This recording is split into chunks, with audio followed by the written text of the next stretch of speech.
Estamos de regreso aquí en el Financiero Bloomberg. Vamos con más información.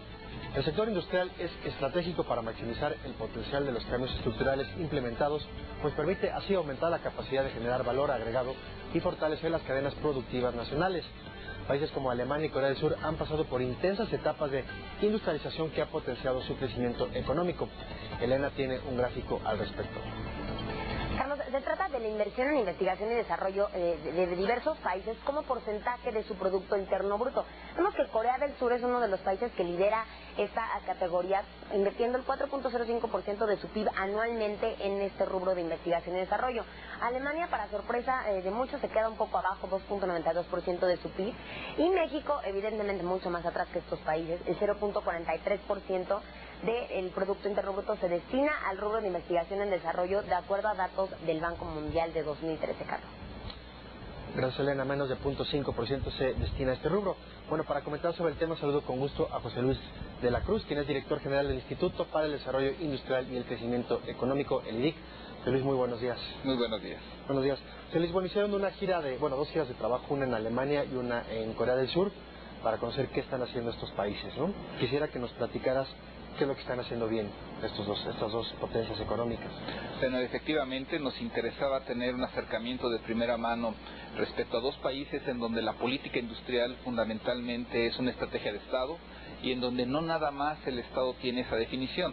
El sector privado, las universidades, los institutos de investigación también tienen una estrecha colaboración, a final de cuentas, para lograr que la investigación, el desarrollo aplicado a su vertiente industrial sean uno de los principales motores de crecimiento, de generación de empleo para sus jóvenes, que ahorita, por ejemplo, en Europa es todo un tema, y en donde además esto les permita innovar y ser más competitivos y productivos respecto a otras naciones también industriales, como es el caso de China, y en donde esto les ha permitido generar una sociedad de bienestar, es decir, en donde el sector privado es capaz de generar las condiciones de empleo, de remuneraciones, salarios, que le permiten a estas sociedades tener una calidad de vida mucho más aceptable, y en colaboración con el sector público han logrado generar crecimiento económico aún en estas épocas en donde la crisis y la desaceleración, la incertidumbre financiera es privativa en la mayor parte de la Unión Europea y aún de Asia.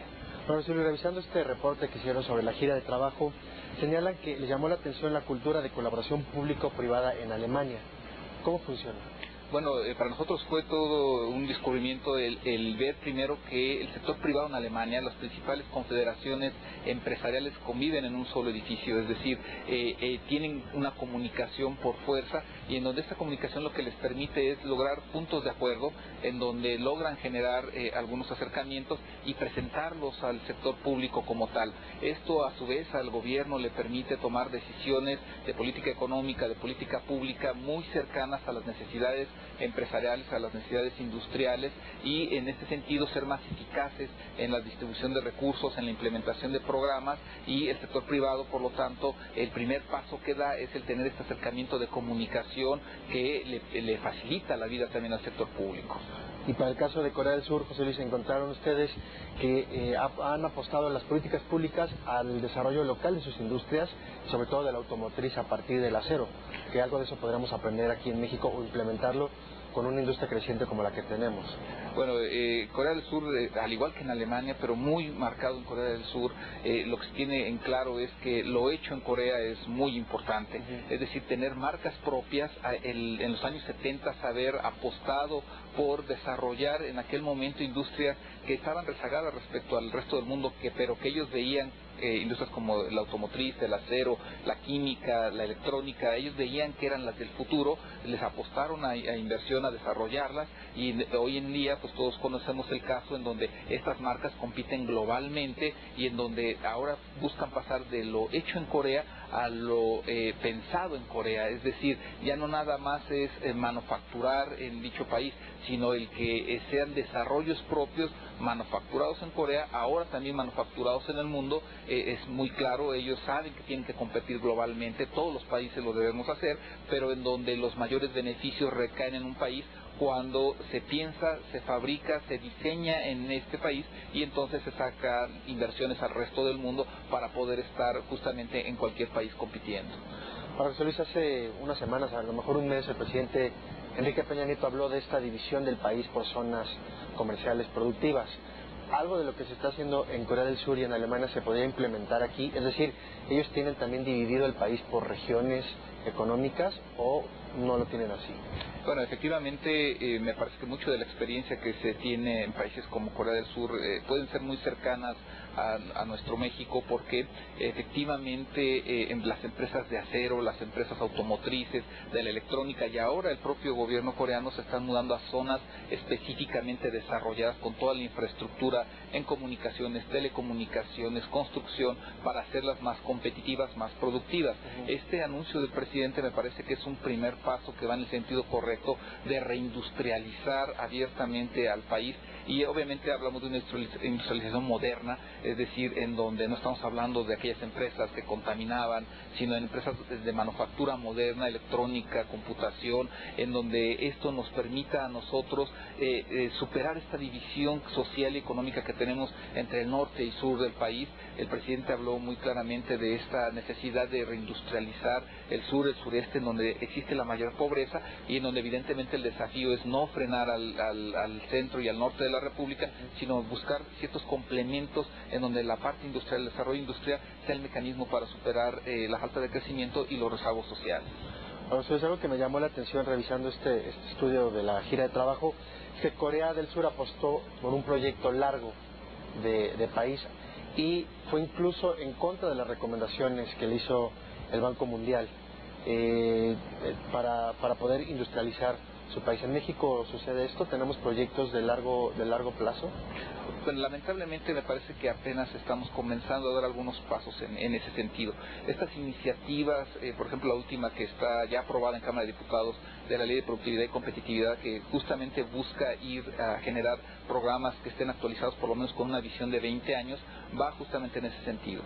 Lamentablemente llegamos con algún rezago a lo que ya han implementado otras naciones, en donde por ejemplo aspectos como educación de calidad en todos los niveles son muy importantes, pero evidentemente forma parte de un proceso. Hacer inversiones para desarrollar algunos sectores, como por ejemplo la parte naviera, que en Corea es ya muy relevante, pues por lo menos son inversiones que para madurar nos llevan 20 a 30 años. En la parte energética lo conocemos claramente, y en ese sentido México, si bien no parte de cero, sí debemos resaltar que es muy relevante el hacer este tipo de programas para encauzar, integrar los esfuerzos, no nada más a nivel de gubernamental, es decir, que sean transversales a lo largo y ancho del gobierno, sino también para integrarlos a los esfuerzos de inversión privada tanto extranjera como nacional, porque cuando se logra eso, los resultados pues son muy claros. Crecimientos económicos en los países industriales que superan a los crecimientos del resto del mundo que no está industrializado. Ahora, José Luis, parte importante de este estudio señala que hubo tres ejes importantes: la parte de la empresa, el gobierno y las universidades para generar innovación y desarrollo.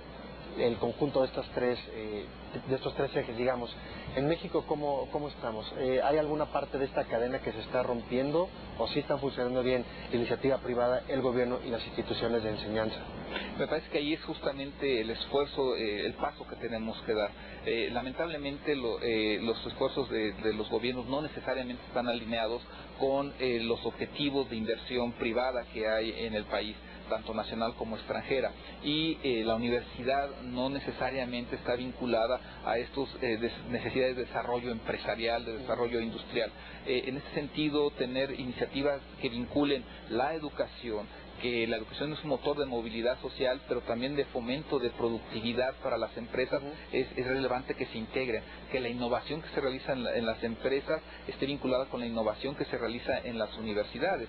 Y en este sentido, el esfuerzo del sector público de generar marcos fiscales, marcos de seguridad pública, de inversión productiva pública vinculada con la privada, son fundamentales para que estos mecanismos funcionen y nos den los resultados que nosotros podemos observar en el sudeste asiático, que podemos observar en partes de Europa, y no lo dejemos de lado. El presidente Obama hace unos años presentó una iniciativa que ya está funcionando para reindustrializar a Estados Unidos justamente en esta vertiente, y en donde las principales universidades de Estados Unidos están trabajando ya en ese sentido. Finalmente, José Luis, ¿qué van a hacer con todo esto que recopilaron en su viaje? ¿Lo van a compartir con el gobierno, con la Secretaría de Economía? ¿Qué le van a hacer? Bueno, en primera instancia, la Secretaría de Economía envió funcionarios a que nos acompañaran a ambas visitas, por lo tanto, de primera mano están enterados. El informe ya se los entregamos, al igual que a funcionarios de la Secretaría de Hacienda. El informe está disponible a todo el público en nuestra página de internet, www.idic.mx, y en este sentido, lo que a nosotros nos interesa es tener un documento que abierto a la sociedad como un aporte que nosotros buscamos realizar, y en donde a lo largo del 2015 iremos profundizando justamente estudios y propuestas más aterrizados en la búsqueda de promocionar el desarrollo industrial como mecanismo de crecimiento en nuestro país. Bueno, Luis, pues muchas gracias por venir esta mañana y enhorabuena por estas visitas para conocer qué se está haciendo bien allá y poderlo implementar aquí en México. Gracias por la invitación. Muchas gracias. Bueno, ahora es momento de dar un recorrido por el mundo de los negocios. Le invito a ver este monitor industrial.